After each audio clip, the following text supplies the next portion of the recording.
रामकृष्ण हरे. सज्जन हो, आज आपणापुढे सगुण निर्गुण हा भाग सादर करीत आहे. परमेश्वराची भक्ती दोन अंगाने केल्या जाते. एक तर सगुण साकार म्हणजे गुणेन सहितम सगुणम, म्हणजे त्रिगुणात्मक जो ईश्वर बनतो, अर्थात त्याच्यामध्ये सत्वगुण असतो, अधिक असतो, आणि जीवामध्ये तो कमी असतो. पण त्रिगुण त्या ईश्वरामध्ये असतात. रज असतो, तम असतो आणि सत्व असतो. असा तो सगुण साकार होतो. मायेचा आकार घेऊन तो सगुण साकार बनतो. आणि दुसरा प्रकार आहे निर्गुण निराकार, न आकार हा म्हणजे आकार ज्याला नाही तो असा. तर निर्गुण गुणरहितम निर्गुणम असा तो निर्गुण परमात्मा असतो. तिथे त्याचे स्वतःचे अंगभूत गुण असतात. कोणते? सत चित आणि आनंद रूप हे त्याचं मूलभूत त्याच्या ठिकाणी असणारे गुण असतात. पण हे जे आहेत रजतम आणि सत्व ते तिथे नसतं. असा तो निर्गुण परमात्मा आणि एक सगुण परमात्मा. तेव्हा सगुणाची भक्ती करणारे जे भक्त आहेत ते जास्तीत जास्त आहेत, अगदी 80-90% म्हटलं तरी. आणि निर्गुणाची भक्ती करणारे फार कमी आहेत. आणि दोन्हींची भक्ती करणारे ते पण कमी आहेत. कारण ज्ञान झाल्यानंतर कर्म आणि उपासना हे त्या ज्ञानी भक्ताने नाही केली तरी चालते. पण ज्ञान होऊनही भक्तीमध्ये सगुण साकार भक्तीमध्ये राहणारे भक्त असे कमी भक्त आहेत. त्यातले ज्ञानेश्वर माऊली आहेत की ते माऊली आहेत. कैवल्याचा पुतळा प्रगटला भोतळा, चैतन्याचा जेव्हाळा ज्ञानोबा माझा. एकनाथ महाराजांनी वर्णन केलं आहे. ते कैवल्याचा पुतळा आहे. साधकांचा माय बाप दर्शने हरिताप, सर्वाभूते सुखरूप ज्ञानोबा माझा. असा ज्ञानोबा आहे. योगियांचा शिरोमणी वंद्य जो का पूज्यस्थानी, चिंतकाचा चिंतामणी ज्ञानोबा माझा. असे योगी, ज्ञानयोगी, पुन्हा कर्मयोगी, सगळे योग त्याच्यामध्ये आहेत. असे ज्ञानोबा आहे. प्रत्यक्ष कैवल्याचे पुतळे असणारे, पण ते दोन्हीही भक्ती करताना दिसत आहेत. म्हणजे एक सगुण साकारामध्ये रमतात आणि निर्गुण निराकाराचं ज्ञान त्यांना पूर्णपणे आहे. ते योगी आहेत आणि ज्ञानेश ज्ञानाचे ईश आहेत. ज्ञानी यांचे शिरोमणी असं नाथ महाराज म्हणतात की ज्ञानियांचे शिरोमणी आहेत. त्यांचा अभंग आज आपल्या या भागासाठी आपण निवडलेला आहे. आणि तो अभंग आहे तुझ सगुण म्हणो के निर्गुण रे, तुझ सगुण म्हणो की निर्गुण रे. प्रत्यक्ष भगवंताला ते म्हणतात, देवा अरे हेच काय समजत नाही की तुला सगुण म्हणावं का निर्गुण म्हणावं. आणि मग सगुणाची भक्ती करणारे ज्ञानेश्वर माऊली, निर्गुण त्याला पूर्ण ज्ञान असणारे माऊली भगवंताला विचारतात, काय म्हणावं तुला हेच काय समजत नाही. सगुण निर्गुण एकू गोविंदू रे तुझ. पण विचार केला असता सगुण आणि निर्गुण तू एकच गोविंद आहेस. म्हणजे एकात अनेकत्व आणि अनेकात एकत्व, अशा प्रकारचा तू दोन्ही रूपाने नटलेला तोच आहेस असं विचारांती मला वाटतं आहे. अनुमाने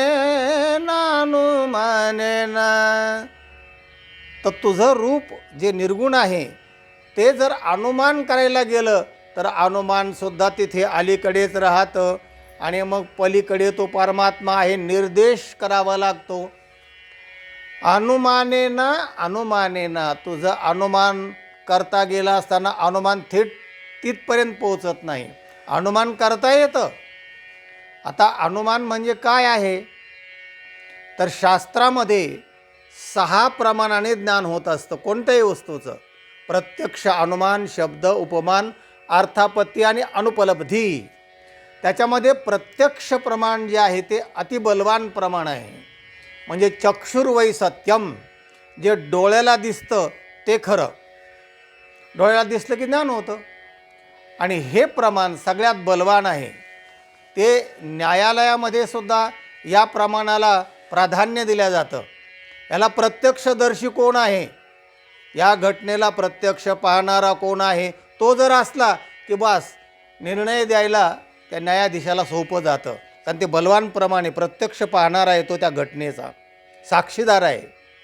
तेव्हा चक्षुर्वै सत्यम म्हणजे प्रत्यक्ष. आणि दुसरं प्रमाण आहे अनुमान, ज्याचा उल्लेख इथे माऊलींनी अभंगात केलेला आहे. अनुमान म्हणजे काय आहे प्रमाण हे, जसं एकाने पर्वतावर धूर बघितला आणि त्याने सांगितलं या पर्वतावर अग्नी आहे. तर दुसऱ्याने विचारलं, म्हणले कसं काय ओळखलं तू? म्हणले धूर आहे.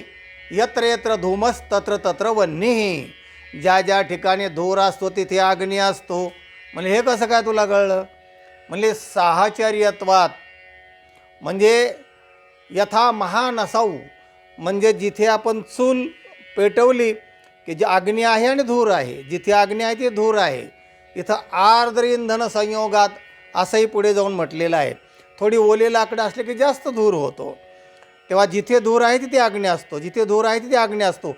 असं साहचर्य ज्ञानात, साहचर्य दोघांचं सारखेपणा जवळ असणारा आपण अनेक वेळा अनुभवलेला असतो.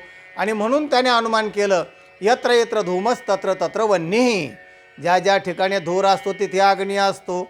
जसं महानसव स्वयंपाकघरामध्ये आर्द्र इंधन संयोगात, असे त्याला प्रमाण देऊन हे सिद्ध करतं अनुमान की तिथे अग्नी आहे. तसं अनुमान असं आहे की ज्या अर्थी आपण बोलतो आहे, चालतो आहे, अनुभव घेतो आहे सगळ्या ज्ञानाचा, त्या अर्थी आपल्या आतमध्ये काहीतरी एक चैतन्य आहे.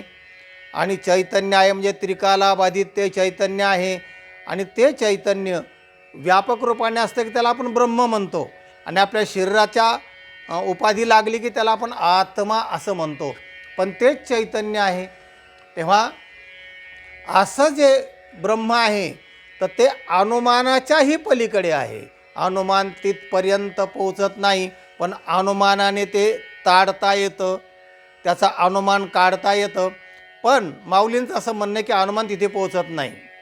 अनुमानेना अनुमानेना श्रुती नेती नेते म्हणते एकू गोविंदू रे. श्रुती म्हणजे वेद, वेदाचा जो शब्दसंग्रह आहे त्याने सगळं ज्ञान होतं. प्रत्यक्ष, अनुमान, शब्द हे तिसरं प्रमाण आहे.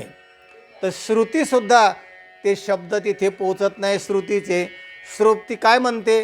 न एती, न एती, ते नाही, ते नाही, ते नाही. आणि जिथे ते ब्रह्म दाखवा तिथे श्रुतीसुद्धा थांबते. एका गवळीत असं म्हटलं आहे, पसून काबाई वेदासे काही कळलेच नाही, शेष शिनला झाल्या सहस्त्र जिव्हा. असाही श्रुती आहे. तर ते नेती नेती म्हणती एको गोविंदू रे. श्रुतीसुद्धा नेती नेती म्हणते, म्हणजे ते नाही ते नाही करून तिथेच थांबते. म्हणजे अनुमान म्हणजे प्रत्यक्ष तर नाहीच, अनुमानालाही तिथे जाता येत नाही, शब्दही तिथे पोचत नाही. ते फक्त लांबून अंगुली निर्देश करू शकतात. असं जे ब्रह्म. म्हणून माऊली म्हणते, मग काय म्हणावं तुला? बघा शब्दसंग्रह माऊलींचा कसा आहे. तुझं स्थूळ म्हणो के सूक्ष्म रे. तुला स्थूळ म्हणावं का सूक्ष्म म्हणावं हे कळत नाही. पण स्थूळ आणि सूक्ष्म एको गोविंदू रे. स्थूळ आणि सूक्ष्म तूच आहेस. तुझं आकारू म्हणो की निराकारू रे. आकारू म्हणावं का निराकार म्हणावं? आकारो निराकारो एको गोविंदू रे. तुझ दृश्य म्हणो की अदृश्य रे, दृश्य अदृश्य एको गोविंदू रे. तुला दृश्य म्हणावं का अदृश्य म्हणावं, तर दोन्ही तूच आहेस. दृश्य अदृश्य एको गोविंदू रे. आणि शेवटच्या चरणामध्ये माऊली म्हणतात, निवृत्ती प्रसादे ज्ञानदेव बोले. निवृत्तीच्या प्रसादाने म्हणजे कृपेने, प्रसाद हा म्हणजे कृपा, प्रासाद हा म्हणजे राजवाडा, आणि आपण खातो तो प्रसाद म्हणजे तो महाप्रसाद आणि प्रसाद तो खाण्याचा. इथे प्रसाद आहे कृपा. निवृत्ती प्रसादे ज्ञानदेव बोले. क्या बोले ज्ञानदेव, बाप रखुमा देवीवरू विठ्ठलू रे. बाप रखुमा देवीवरू विठ्ठलू रे. तो एक विठ्ठल, तो सगुणही आहे आणि निर्गुणही आहे. नेनो ब्रह्ममार्ग चुकले, उघडे पंढरपुरासी आले. असं उघडं ब्रह्म की जे सगुण आहे आणि ते निर्गुणही आहे. तेव्हा निर्गुण जर भक्ती आपल्याला समजून घ्यायची असेल तर ती भक्ती अगोदर सगुणाची करावी लागते. निर्गुणी पावले सगुणी भजता. निर्गुणी पावले पण सगुणी भजता. सगुण भजल्यानंतरच निर्गुणामध्ये जाता येतं. तेव्हा अशा प्रकारची ज्ञानेश्वर माऊलींची की जी दोन्ही प्रकारची भक्ती, समन्वयी भक्ती याला म्हणतात. तेव्हा अशी भक्ती, तर तसाच एक मस्त अभंग आहे माऊलींचा की निर्गुणाची भक्ती ज्ञान झाल्यानंतर, ज्ञानी झाल्यानंतर सुद्धा सगुणावर किती प्रेम असतं ज्ञान्यांचं, असा एक माऊलींचा अभंग आहे. माझ्या जीवीची आवडी पंढरपुरा नेहीन गुढे. माझ्या जीवीची आवडी माऊली म्हणते, माझ्या जीवीची आवडी पंढरपुरा नेहीन गुढी. पांडुरंगे मन रंगले, पांडुरंगी मन रंगले. गोविंदचे गुणी वेधिले, पांडुरंगे मन रंगले. पांडुरंगाच्या रंगामध्ये मन माझं रंगून जातं म्हणजे सगुण भक्ती. आणि निर्गुण भक्ती हा बुद्धीचा विषय आहे. बुद्धे परतस्तुसहा अशी भगवद्गीता सांगते. ते ब्रह्म, तो आत्मा बुद्धीच्याही पलीकडे आहे, म्हणजे तो बुद्धीचा विषय आहे. पण माऊली म्हणते, माझं जे जीव आहे, मन आहे, माझ्या जीवीची आवडी पंढरपुरा नेईन गुढी. पांडुरंगी मन रंगले, गोविंदाचे गुणी विधिले. बाप रखुमा देवीवरू सगुण निर्गुण, रूप विटेवरी दाविले खुण. हे चरण महत्त्वाचं या अभंगातलं. बाप रखुमा देवीवरू सगुण आणि निर्गुण, रूप विटेवरी दाविले खुण. दोन्हींचा मिळून संगम म्हणजे विटेवरचं ते सावळ सुकुमार रूपडं आहे, असा या दुसऱ्या अभंगाचा भावार्थ आहे. कारण इथे सगुण आणि निर्गुण आलेला आहे. तेव्हा सज्जन हो, सगुण आणि निर्गुण या दोन्हींचंही भक्ताला ज्ञान असणं आवश्यक आहे. निर्गुणाचं ज्ञान परिपक्व असलं पाहिजे आणि सगुणामध्ये सगळ्या वारकरी भक्तांनी म्हणजे वैष्णवांनी, भागवत भक्तांनी निर्गुणच निवडलेलं आहे आणि निर्गुणातच त्यांची जाण्याची इच्छा नाही, पण निर्गुण त्यांचं ज्ञान आहे. सगुण त्यांना आवडलेलं आहे. सगुण साकार त्यांनी भक्ती केलेली आहे आणि म्हणून सगुण साकारामध्ये पांडुरंगी मन रंगले ही सगुण साकार भक्ती आहे. ज्ञानी, ज्याला ज्ञानोत्तर भक्ती म्हणतात. ज्ञान झालं तरी सगुणाची भक्ती त्यांना आवडते. तशी सगुणाची भक्ती आपल्याला आवडली पाहिजे. मी भक्त तो देव ऐसे करी, दावी रूप मज गोपिका रमणा, ठेवू दे चरणावरी माथा, असे इतर संत म्हणतात. म्हणजे सगळ्या संतांना जास्तीत जास्त जी भक्ती आवडलेली आहे ती सगुण साकार भक्ती आवडलेली आहे आणि म्हणूनच पंढरपूरचा मेळा वाढत चाललेला आहे. अशा प्रकारची सगुण साकार असणारी भक्ती जरूर केली पाहिजे आणि निर्गुण निराकाराचं ज्ञानही असलंच पाहिजे. या दोन्ही गोष्टीचं ज्ञान असणं म्हणजे सर्वांगीण परिपूर्ण भक्त झाला असा या व्हिडिओचा तात्पर्य अर्थ आहे. हा व्हिडिओ इतरांना पाठवा, लाईक करा आणि चॅनलला सबस्क्राईब करा. रामकृष्ण हरी.